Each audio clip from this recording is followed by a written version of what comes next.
Hello and welcome to your ID training. In this training, I will be going over all of the settings for your printer in PrintHub. Once I'm finished with PrintHub, I will go over some of the manual. About halfway through the manual, I'm going to go into Bartender and walk you through how to use that software to print to your printer. After going through Bartender, I will go over the other half of the manual, and that will conclude our training. So to get started here, we're going to first go over this little blue settings button in the bottom left-hand corner. In this window, you can change the default currency and language. You can change the frequency that your printer is going to check for updates. The default interval for this is to check every 7 days for updates. If you'd like to increase or decrease this frequency of this update check, you can do that here. And then if you want to get all the latest and greatest, I would recommend having this check for beta updates box selected.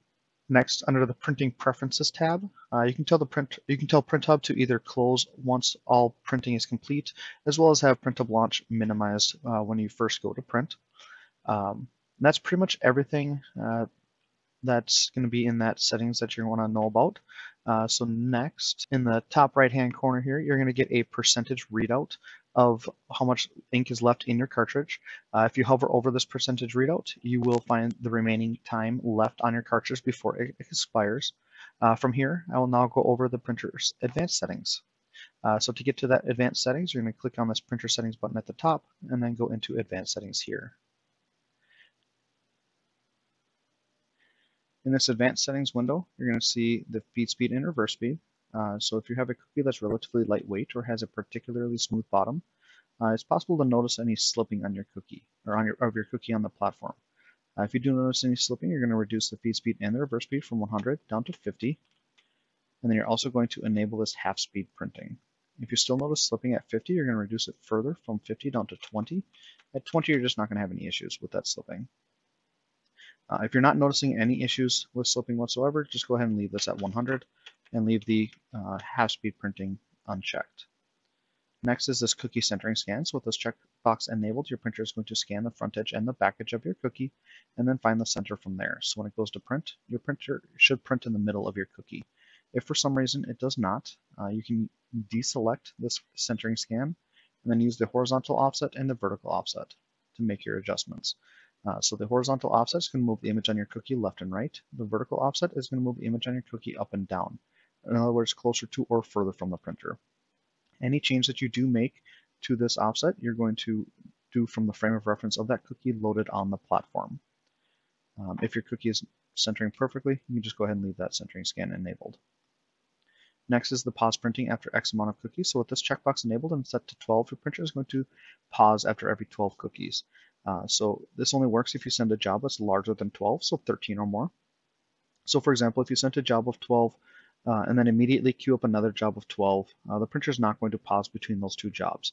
The reason behind that is the printer assumes that you're going to print your first 12, the job is going to complete, and then you're going to take the cookies off of the carousel, and then you're going to reload that carousel with fresh cookies and then send your second job of 12. Whereas, for example, if you send a job of like 18, your printer is going to print 12 and then pause. That's going to give you time to take the cookies off of the carousel and then reload that carousel with fresh cookies and then hit the pause button on the printer to resume printing. It'll print out the next 6 in this case, and then your job will be complete. So for example, if you printed 48, it would print 12, pause, print 12, pause, print 12, and then just keep doing that until your 48 has been reached. So if you want to kind of like babysit your printer a little bit more, you can disable this feature, and then your printer is just going to continuously print. So doing that, you do run the risk of your printer printing over the top of an already printed cookie. So you just have to be, you kind of have to babysit your printer a little bit more so that as the printer puts the cookie back on the carousel, you'll have to take it off of the carousel and put a new cookie in its place, just so that it doesn't print over the top of an already printed cookie. Next is is loading your cookies manually. So to enable this feature, you're going to power the printer off. In one moment while I do that, you're going to power the printer off. You're going to disconnect the cable that connects the carousel to the back of the printer, and then you're going to power the printer back on. When you power the printer back on, you'll see up in the top right hand corner of PrintHub, it does say manual mode is enabled. And then, so one reason that you'd want to load your cookies manually is if your cookies are larger than 3.5 inches or if your cookies are not a circle, square, or rectangle. When you do load your cookies manually, I'd highly recommend clicking on this Scan Large Printer for multiple objects. With this option deselected, the printer is going to look for a print surface that's 3.5 inches by 3.5 inches, and your print item can be up to 3/4 of an inch thick. With this option selected, your printer is now going to look for a print surface of 4.5 inches by 4.5 inches, and now your print item can be up to 1 inch thick. All right, so and then the rest of the settings down here are just to control the lights on your printer, so we can go ahead and skip that for now. Next, I'll go into the queue. So every time you send a job to the printer, it's going to pop up here in the queued jobs. As that print completes, it's going to jump down to the past jobs box. In the past jobs box, you can get a print cost, prints per cartridge, and a prints remaining. The print cost is how much money in ink that your print is going to cost you.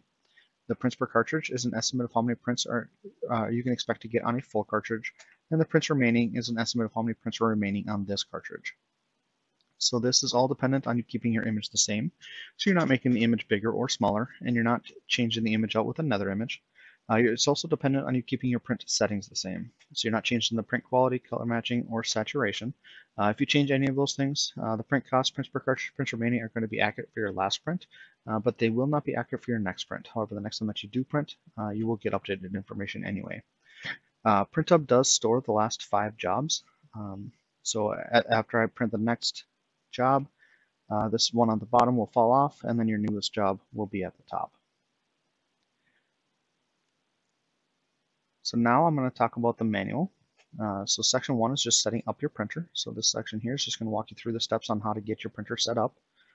Section 2 is going to go over your print item specs, replacing your cartridge, loading your print item using the carousel. So for these print item specs, when you're using this platter here, with the spacers, you can print items that are 2.5 to 3.85 inches. With the spacers removed, you can print larger items, so 3.5 to 4.375 inch items. One thing to keep in mind is when you are printing those larger items, with those spacers removed, if your item is 3.42 inches or larger, you will need to skip every other slot in that platter, and that's so that the cookies don't bump into each other when they're loaded on that platform. Next is if you're trying to do a smaller item, so 1 inch to 2.5 inch item, we do have these Macron adapters available for purchase on our website. So they are $200, and if you wanted a less expensive option, there is an option on Amazon. So you can just search for a silicone coaster and get these ones from Better Kitchen Products. So these are an 8-pack, so you would need to purchase 2 packs of these to fully saturate your carousel. The reason we're recommending these ones in particular is because on the flip side of these coasters are some concentric circles that you can use to center your print item to this coaster. The reason for that is this coaster is actually thick enough that the printer can actually detect this coaster. So when it does that scan from the front edge to the back edge, it's actually going to find the center of this coaster instead of the center of your print item. So you do want to have your print item centered on this coaster so that when your printer prints, it prints centered on your print item.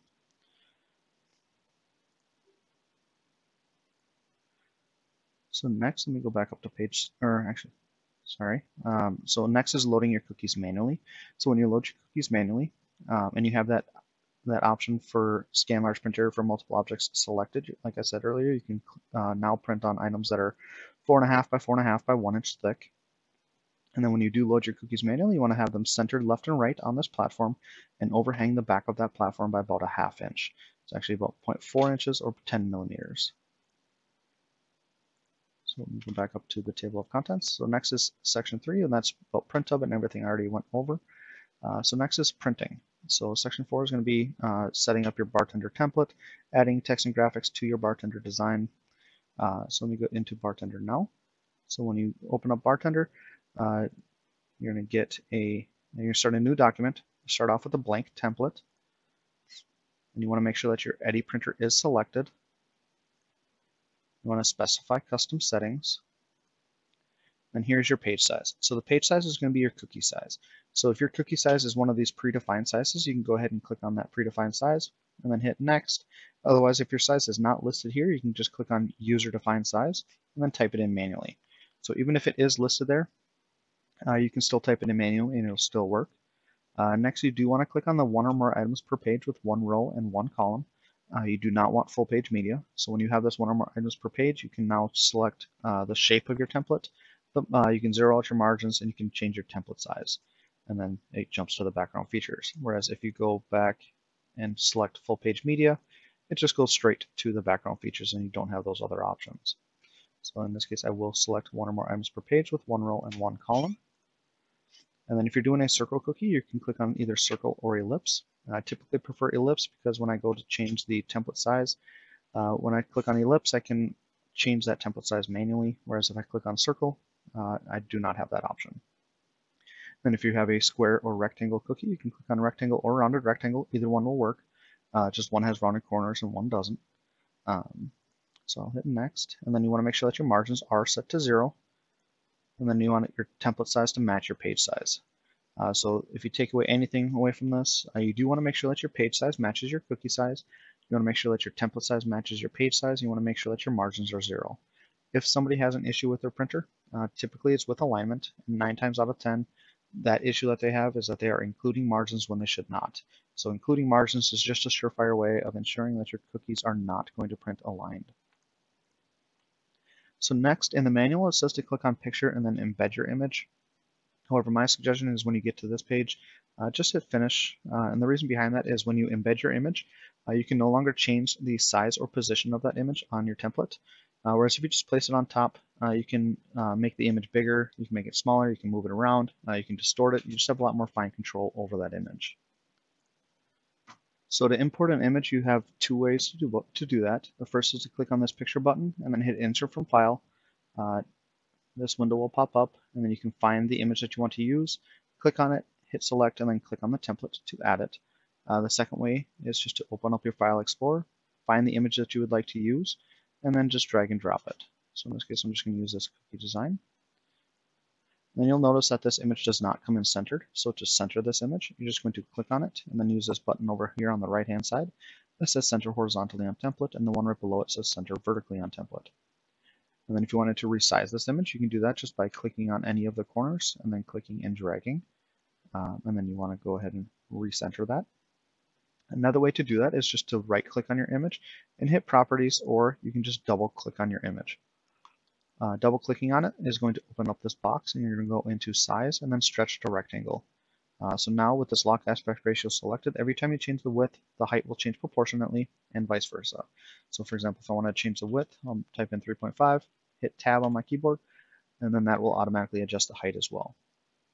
Once you have everything sized and positioned exactly where you want it, you can now go ahead and add additional text. You can add another image, you can add shapes, you can add whatever you want to this design. So after your design is finished, we can go up and print. The first thing I'm going to recommend is going into Document Properties. So in here, you're going to get your color matching, print quality, color matching, and saturation. I would highly recommend always printing on quality 4. So qualities 1 through 3 do print faster than quality 4, but the improvement in quality that you get, at least in my opinion, outweighs the couple of seconds that you're going to save per print. And qualities 1 and 2 in particular are prone to getting some horizontal banding in your print. So this can be some horizontal lines that you see across the width of your print. So to get rid of that banding, you're just going to go to quality 4. Next is your color matching. So the purpose of the color matching is to match what you see on the screen to what actually gets printed out. So unfortunately, I can't tell you exactly which one of these profiles to use because it is dependent on the frosting that you use. So this is just a setting that you're going to have to come in here and play with to find the one that looks the best to you, and then use that one for all of your cookies going forward. So if you print on royal icing one time and then a marshmallow the next, these are 2 different mediums and they may require different color matching profiles. So again, that's just something to keep in mind. So next is your saturation. So the higher you go with your saturation, the more ink that you're going to use and the more vibrant your prints are going to be. However, the higher that you go with your saturation, the higher the chance that your ink is going to bleed on your frosting. So to combat that bleeding issue, you're just going to reduce your saturation. So what typically works well for most customers with most images is about 65% for that saturation. Again, similar to the color matching, the saturation is just something that you're going to have to play with to find what looks best to you with the least amount of bleeding issue. So in this will also depend on the image that you're using. So if you're using a very dark image, that's going to require a lower saturation. If you're using a very light pastel type image, you can get away with a little bit higher saturation. But like I said, 65 is usually a pretty good spot to start off with. Another thing to keep in mind is that you want to make sure that your frosting is as dry as possible. So what we typically recommend is that you bake your cookies and then frost them, and then let them sit out for about a day, or about 24 hours, to let that frosting dry out. At a very minimum, you want to get a crust over the top of that icing. And then after that day, you can go ahead and print on your cookie. And then if you're going to package your cookie, you're going to let the cookie sit for another day after printing to let the ink dry. There's 3 things we have found that will dramatically decrease that drying time. The first is to use a heat gun, so sitting about 10 to 12 inches away for about 10 to 15 seconds on the high setting. You're going to use that heat gun on that printed cookie to dry that ink, and then after that 10 to 15 seconds, you can actually go ahead and package your cookie immediately without any additional drying time. What also seems to be working is using a dehydrator and also just brushing on cornstarch on your printed cookie. So after you get all of those settings set exactly how you want them, we can hit OK, and that will essentially save your settings. And then if you hit print, and then since I have my image so large and hanging off of the template, I will be getting a warning. So that warning will pop up here. That's just saying that part of your image is hanging off of that template, and whatever's not on that template is not going to print. So long as everything that you want printed is on your template, you can ignore this message and just hit continue. Hitting continue will tell your printer to come alive and start printing. If you hit cancel, that will cancel that print job, and you can go in and make any changes that you want, and then go back and print like normal. So that is essentially how you do a circle cookie. So I will now go in and do a template on a custom shaped cookie.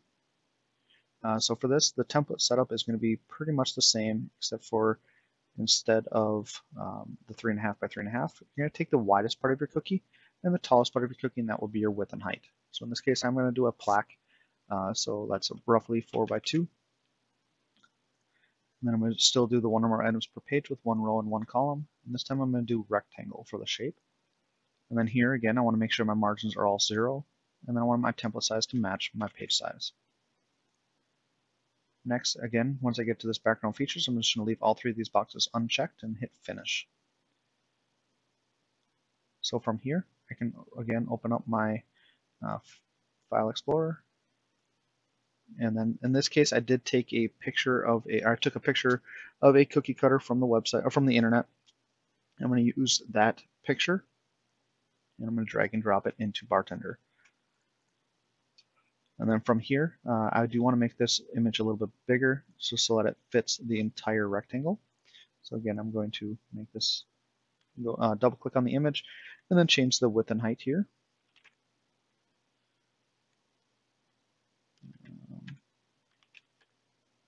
And just want to get it close to your design. And actually it looks like with this cookie cutter that I found, the page size does not quite match up with the proportions. So to fix that page size after you have it already set up in Bartender, I'm just going to come up to this page setup and go into the page, and then in this case I'm going to change it to 3. And then I'm also going to go into layout and change the template size to match the page size, and again making sure that all of my margins are still 0. I do not want to automatically scale this, so I'm going to hit no, and I can recenter everything. And that's a little bit better for that aspect ratio. So from here, now that I have the cookie cutter on the Bartender template, I can add text, I can add graphics, I can add whatever I want to this design. So if I want my text to be exactly on this spot on the cookie, I can just move it to wherever I want it. And then if like I said, if I want to add another image, I can do that. So again, to add an image, I'm just dragging and dropping from my file explorer. I'm just going to resize it. Again, after you have everything sized and positioned exactly where you want it to be on the cookie, you can, and actually one thing that we're running into here is that my text is behind this image here. So if I want to, I can just click on that text box and then hit right click and arrange, and then go into order and then bring to front. That'll bring that text box on top of that image. So then after everything that you have on here is exactly how you want it on the cookie, you can take that image of the cookie cutter and delete it. And then everything that you have already on there is going to remain and will print out exactly where you want it on your cookie. If you're doing a pattern and you just want to fill up the entire cookie with that pattern, you're just going to fill up this entire rectangle with that pattern. You don't need to bring that cookie cutter image in.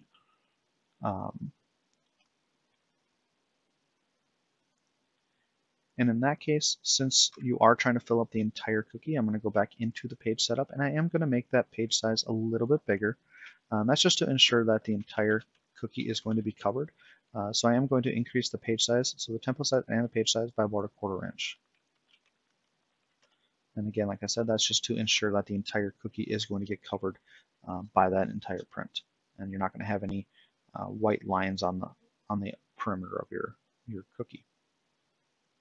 And then from here, you can just go ahead and print the same way that we did before. So now back in the manual, if you have a different program that you're more comfortable with using, such as Illustrator, Photoshop, CorelDRAW, Silhouette, Cricut, any of those, you can use any program that prints to a letter printer to print to this printer. One thing to keep in mind with that is that you do want to make sure that your page size and your template size matches your cookie size, and that your margins are all set to 0. Next is your printer driver settings. So that's going to go over all of your print quality, color matching, saturation, all of that.